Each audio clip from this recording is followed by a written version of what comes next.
ছেলে যখন বাড়ি না থাকে আমি যেসব কাজগুলো করি সেগুলোই তোমাদের আজকে শেয়ার করব। তো চলো, সকালে সব থেকে বড় কাজ হচ্ছে রান্না করা। মানে খিদে তো পায়, তো রান্না তো করতেই হবে।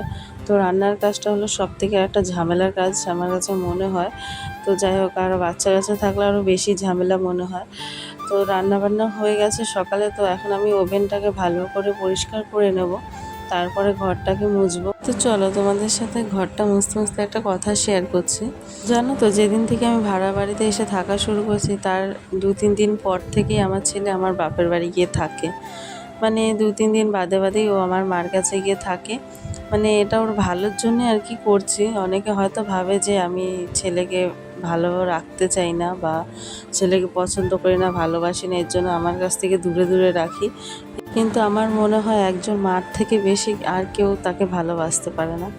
হ্যাঁ, আমার মা আমার ছেলেকে ভীষণই ভালোবাসে, আমার থেকেও বেশি ভালোবাসে।